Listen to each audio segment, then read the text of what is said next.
What do you think it was about his personality that made him such a good songwriter? Well, he was a good guy, had a good soul, and it came through his music. If you are looking to go into music or are in love with an outlaw, listen up. This one is for you. Waylon seemed to really, he was one of those guys that made impacts on people's lives. He left his imprint. Yes. For sure. He was definite. He knew how to make a decision, and he knew how to stand by it and make it good. You know, he was just real creative. Everything he did, you never knew quite what he made his own logo. It was right? like, yeah, it was like he was just really creative in the course of a day. He was not stuck. He was amazing.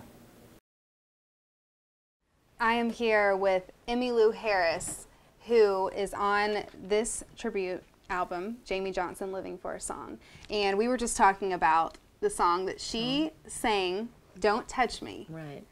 And, you know, you were talking about how it's like it hasn't happened yet. Yeah, I mean, a lot of songs are about, oh, you broke my heart, you know, and a lot of country songs. But this is like, it hasn't happened yet, you know, there's kind of a caution signal going up, like, before we go any further, although you know they're going to go further. Mm.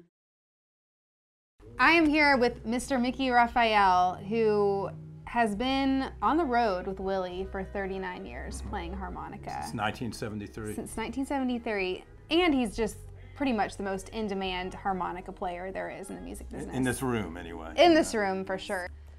What do you think it was about Hank's personality that made him such a good songwriter?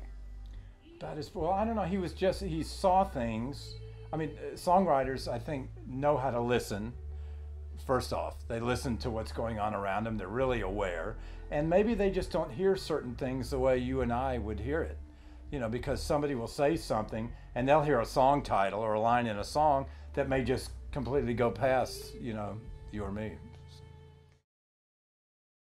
You know, that song is basically about, you know, people sticking around the same town where their families were from for duty, you know, supporting their families. And I mean, that's something that's real. Yeah. And it's something that you broke out of, which is not easy and it's scary. No, it's, yeah. And that whole idea about when you do leave, you know, you can't go back home kind of thing. Right. So when I do go home and see people that I went to high school with or I grew up with, went to elementary school with, and I don't feel sorry for them because, you know, they're living life and doing what they do with their children and, you know, Little League baseball and church softball and doing what their dad did for a living. And I don't know, I just couldn't stand the thought of that. I know, because I was going to ask you, because I know I'm the same way. It's like there's people that are perfectly happy with that life, but I think that for creative people, it's not an option. Yeah.